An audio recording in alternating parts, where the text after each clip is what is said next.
Buenas noches, gracias por elegirnos.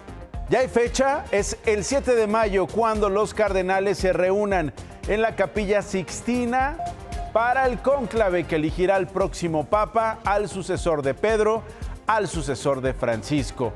¿Cómo lo harán y cuáles son las intrigas palaciegas? Se las voy a contar más adelante. Le tengo novedades desde Chihuahua. En marzo surgieron denuncias de violencia sexual contra niños de la guardería Mi Mundo de Colores en Ciudad Juárez. Aquí también se lo presenté. La Fiscalía del Estado informó que hay más denuncias. Ya son 5 las guarderías donde se han encontrado casos donde hay niños que dicen que fueron violentados sexualmente. ¿Qué está pasando en Ciudad Juárez, en estas guarderías chihuahuenses? Repito, todas estas en Juárez y todas están además cerradas de forma provisional. Hay 72 carpetas de investigación abiertas. Ayer fueron vinculadas a proceso 3 maestras, ya van 6 profesoras que enfrentan acusaciones por el delito de violación contra menores de edad. ¿Son casos aislados o están relacionados?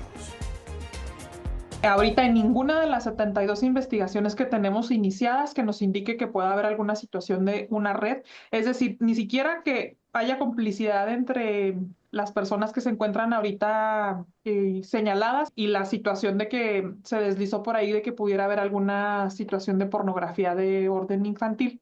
No contamos con ningún dato al respecto, sin embargo, eso no significa que no estemos agotando actividades de investigación propiamente para poderle dar sustento a si la existencia o la inexistencia de esta situación. Vamos a estar pendientes. Tengo mucho más que contarle esta noche. Quédese. Comenzamos.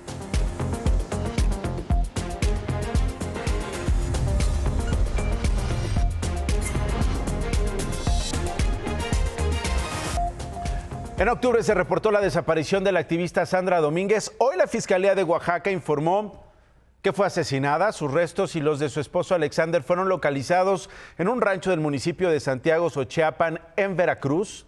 Según la Fiscalía de Oaxaca, la principal línea de investigación es un presunto vínculo de su esposo con el crimen organizado. Esa es una línea de investigación que están aventurándose a adelantar. En 2020 ella denunció a funcionarios del gobierno de Oaxaca de tener un grupo donde se difundía contenido sexual de mujeres indígenas. Esta tarde su familia se despidió de Sandra. Sandra ya está en casa, pero no como soñábamos.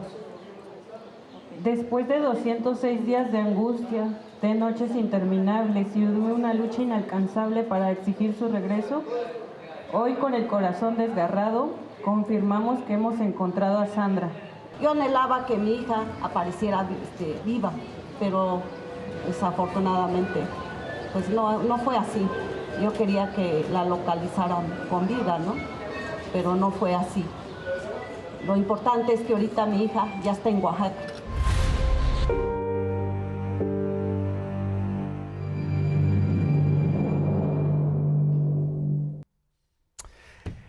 El sábado llegó el día del funeral. Esta es la crónica del último adiós a Jorge Mario Bergoglio, el último adiós al Papa Francisco. Mire quién estuvo y mire cómo estuvo en el funeral.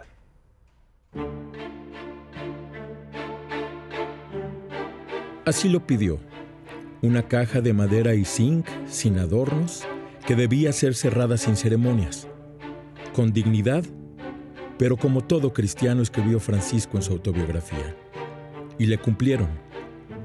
Le obsequiaron una pompa privada antes de que saliera de la Catedral de San Pedro y se plantara por última vez ante una plaza abarrotada por una multitud que llegó de todos los linderos del planeta. 400,000 personas según la cifra oficial.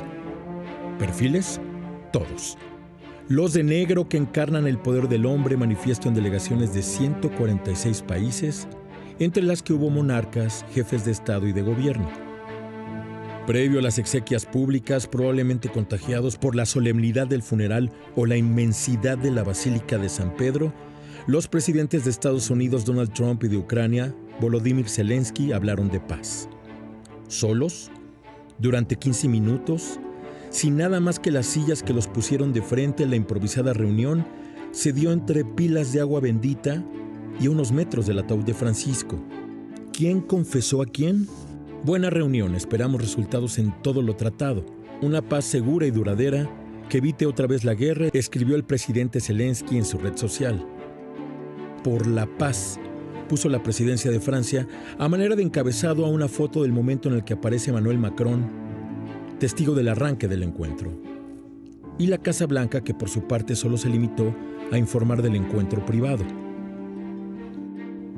Se sentaron en orden alfabético según el nombre de su país en francés. Solo la primera ministra Giorgia Meloni de Italia y el presidente Javier Milei de Argentina tuvieron prioridad en los asientos del frente. Los de rojo, que representan el poder de Dios en la tierra, y también asistieron los de a pie, los que le ofrecieron a la iglesia sus problemas diarios a cambio de oración. Pobres, presos, transexuales, sin techo y migrantes. 40 de ellos formaron el cortejo fúnebre que trasladó los restos de Francisco a su lugar de descanso en la Basílica de Santa María la Mayor. Y también estuvieron los perseguidos. Julian Assange, ahora libre tras años de confinamiento, caminó junto a su familia hacia la Basílica de San Pedro en agradecimiento al Papa por el apoyo recibido durante su persecución. Costruire ponti e non muri è un'esortazione che egli ha più volte ripetuto. E il servizio di fede, come successore dell'Apostolo Pietro, è stato sempre congiunto al servizio dell'uomo in tutte le sue dimensioni. Giovanni Battista, cardenal italiano de 91 años, ofició sin cansancio una homilía de casi 20 minutos.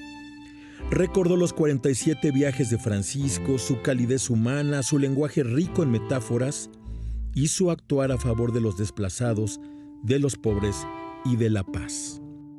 Papa Francesco incessantemente ha elevato la sua voce implorando la pace, invitando alla ragionevolezza, invitando all'onesta trattativa per trovare le soluzioni possibili. A la 1:00 p.m. con 30 minutos del sábado finalizó el último rito alrededor del último papa, su entierro en Santa María la Mayor. Estaré en la habitación en la que ahora custodian los candelabros, escribió el Papa, cerca de esa reina de la paz a la que he pedido ayuda siempre. Y ahí llegó finalmente, a la que es, será, su casa de eternidad.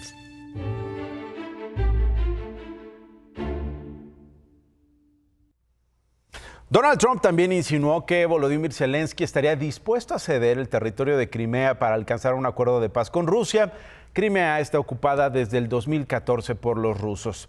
Ya se lo decía al inicio, será el 7 de mayo cuando inicie este cónclave para elegir al próximo papa. Los dos últimos cónclaves, en 2005 para elegir a Benedicto XVI y el del 2013 para elegir al Francisco, duraron 2 días, tanto para Benedicto XVI como para el Papa Francisco. 2 días. ¿Cómo se elige? ¿Cómo son las intrigas? ¿Cómo es el proceso? Mire.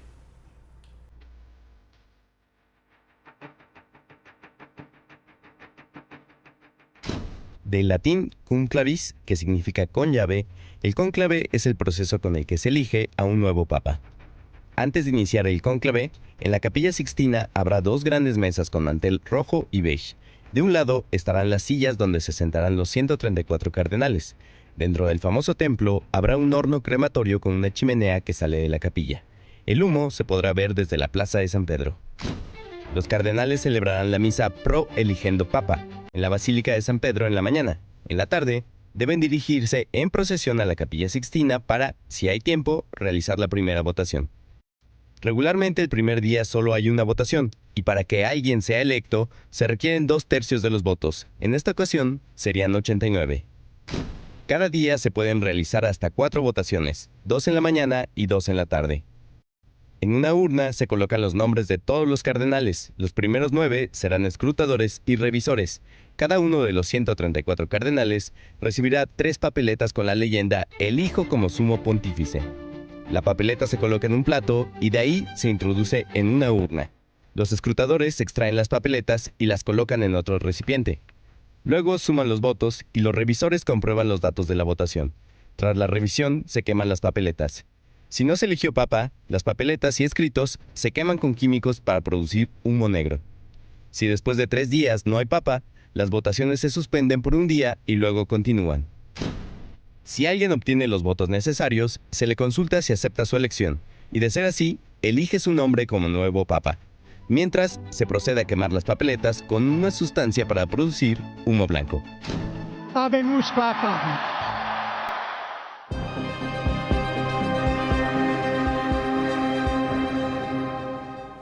A propósito de milagros, ¿quién dijo que los tacos no hacen milagros?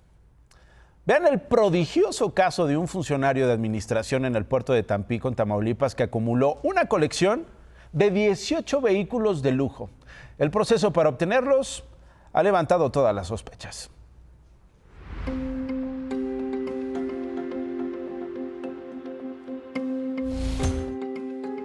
Estos son los autos de lujo de Francisco Javier Antonio Martínez, un funcionario del Sistema Portuario Nacional en Tampico, que pasó de ser taquero a convertirse en un coleccionista de 18 autos.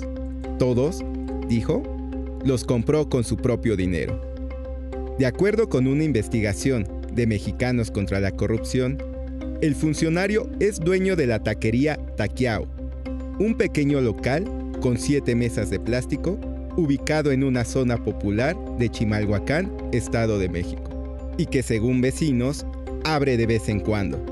Aún así, le dio ganancias de 360,000 pesos en 2019. Y no era su único negocio, pues también obtuvo ingresos por otro puesto de tacos callejero en el centro de la Ciudad de México. Además de ganar 480,000 pesos por un taller mecánico en Atizapán, Estado de México. La prosperidad llegó en 2020, pues en plena pandemia, por la taquería y el taller mecánico, reportó ingresos por 1.8 millones de pesos. Y para 2024, cuando asumió su cargo actual, le aportaron ingresos mensuales por 500,000 pesos. De sueldo recibe 51,000 pesos mensuales. Desde 2013, ha sido funcionario, primero del SAT, luego de aduanas, y desde 2024 del Sistema Portuario Nacional. 10 de los vehículos fueron comprados al contado entre 2022 y 2023 por hasta 900,000 pesos. Entre ellos están un clásico Fleetline de 1946 hasta un Camaro de 1979. De acuerdo con la investigación, Francisco Javier formaría parte de una red que opera el tráfico de huachicol en el puerto de Tampico.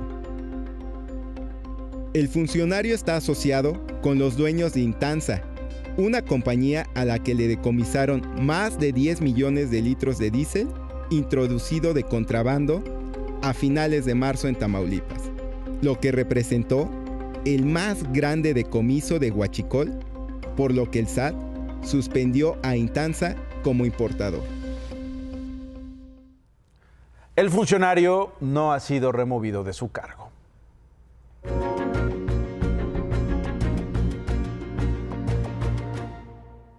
España sufrió el mayor apagón de su historia. Hasta el momento, el suministro eléctrico se ha restablecido en un 92%. Las autoridades todavía no conocen la causa.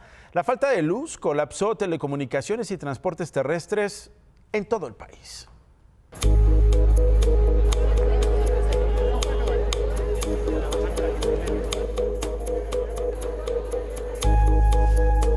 Se ha producido en el día de hoy una fuerte oscilación en términos técnicos en el sistema eléctrico europeo que ha desencadenado una interrupción generalizada del suministro en toda la península ibérica y en algunas zonas del sur de Francia.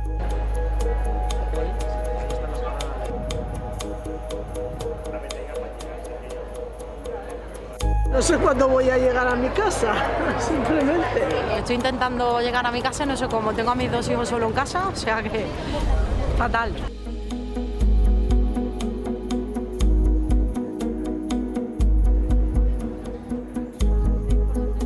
como la situación en Venezuela. Ya estamos acostumbrados a que se vaya la luz, pero aquí en España es un poco más raro. Ya llevamos un rato sin electricidad, entonces no sabemos cuánto tiempo vaya a ser.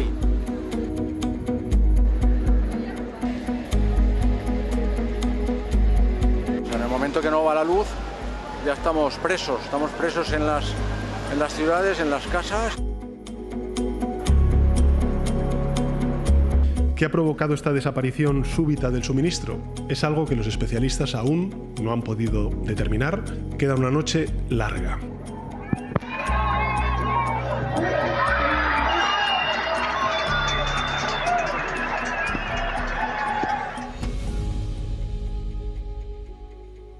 Y se hizo la luz. 45 millones de personas afectadas en España y alcanzó varias zonas de países como Portugal y Francia. Regresamos a América. Canadá tuvo elecciones para elegir a los miembros de la Cámara de los Comunes, es decir, su parlamento. Y esta noche la proyección de la cadena CBC le da el triunfo con 156 asientos al Partido Liberal contra 147 que obtendría el Partido Conservador. Se requiere 172 para alcanzar la mayoría necesaria y así nombrar al primer ministro. Los liberales tendrían que formar un gobierno de coalición y de confirmarse, Mark Carney continuaría como primer ministro de Canadá, sobre todo por la actitud, la personalidad y la respuesta que ha plantado ante los ataques de Donald Trump. México, por cierto, acordó con Estados Unidos entregar agua mediante la transferencia de embalses internacionales y el aumento del caudal de 6 afluentes del río Bravo. El Departamento de Cultura de la Unión Americana expresó su satisfacción por una mayor colaboración con México en sus tratados. No dieron más detalles, sin embargo, consideraron que sí están estas deudas pendientes y que se estarían saltando.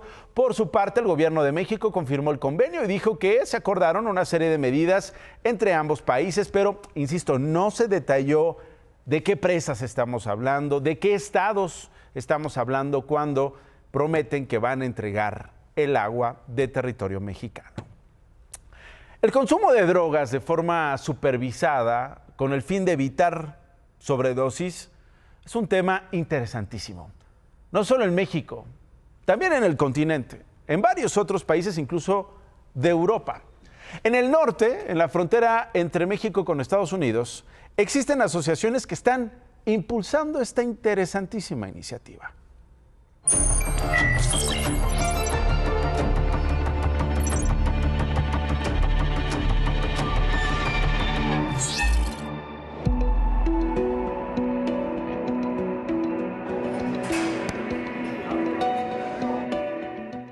Buenas tardes, muchachos.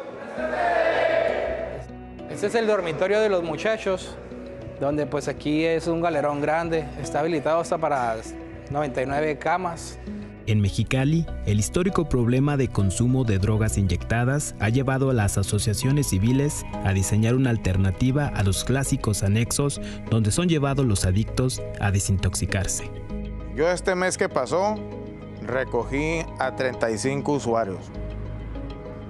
Pero en lugares como este, la llamada sala segura, se permite el consumo de droga de manera supervisada en un espacio higiénico para evitar la sobredosis. Jorge es uno de los usuarios de este proyecto, el primero en toda Latinoamérica.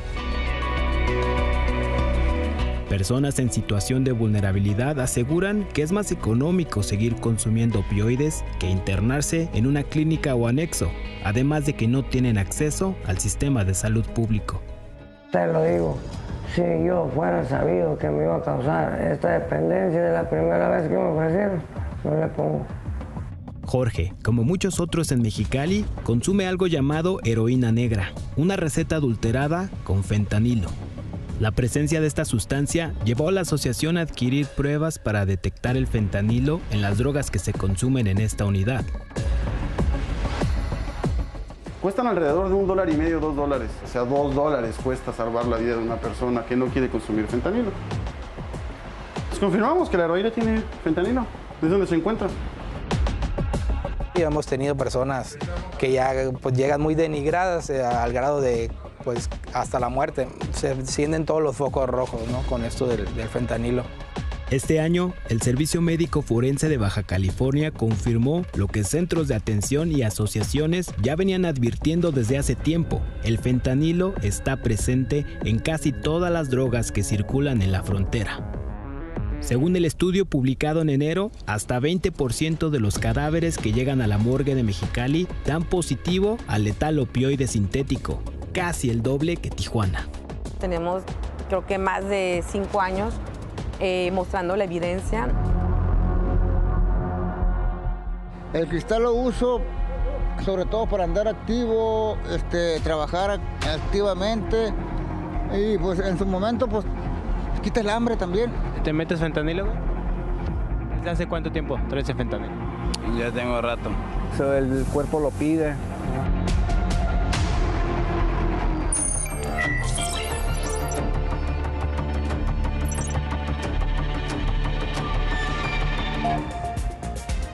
Reapareció el expresidente Ernesto Zedillo, publicó un texto contra la elección judicial.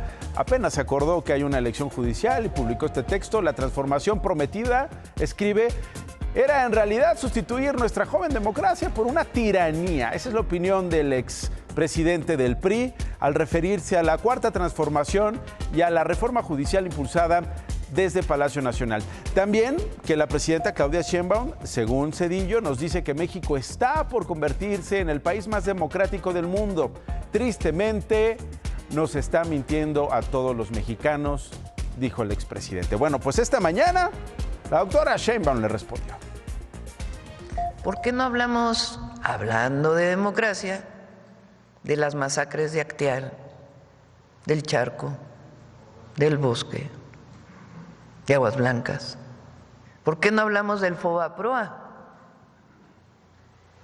Porque también es autoritarismo rescatar a unos cuantos. Ahora resulta que Zedillo es el paladín de la democracia. Más noticias. Niños acompañados de familiares adultos marcharon a la Fiscalía de Sinaloa para exigir la localización de sus padres, hermanos u otros miembros de su familia que están desaparecidos en el estado.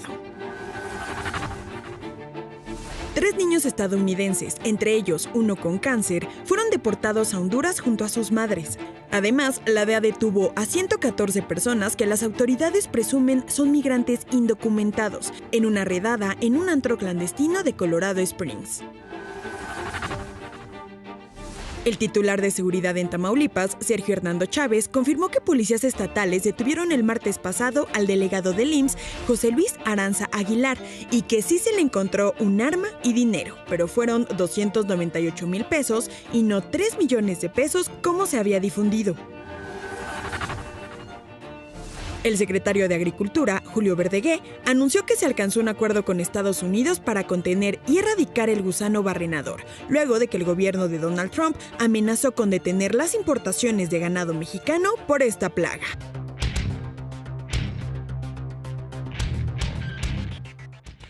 Tenemos una dinámica verdaderamente rara con el dinero. Si va alguien o nosotros a recibirlo, nos imaginamos que alcanza para todo, pero si no, que nos falta muchísimo. Mire, le voy a dar una historia de hoy. Hoy se presentan los estados financieros auditados de Banco de México y se dijo cuánto tenía de remanente de operación, es decir, cómo le fue de bien al banco en el manejo de las reservas básicamente. Había quienes se imaginaban que, bueno, iban a ser miles de millones y que hasta el déficit iba a reducirse. Pues la verdad, sí es una buena cantidad. Al final de todo, la Secretaría de Hacienda va a recibir 17,000 millones de pesos. ¿Y eso cuánto es? Pues mire, una manera de explicarlo sencilla y rápida es que hay el rumor de que el SAT no ha devuelto los impuestos. Ellos dicen: hasta hoy le hemos dado 22,500, oye usted bien, 22,500 millones de pesos. Si ponemos en un lado el remanente de operación de Banco de México que sí le entregó a la Secretaría de Hacienda y lo que le han devuelto a los contribuyentes, resulta que la cifra es mayor para los contribuyentes. Échame la cámara. Échame la cámara. Muy bien por el INEGI, de veras, muchísimas felicidades. Sacaron hoy la nueva versión de Cuéntame México, que simplifica y pone al alcance desde los niños la información estadística nacional. Te recomiendo mucho que la veas, Nacho. Gracias, David. Gracias por elegirnos. Ahí viene que importa.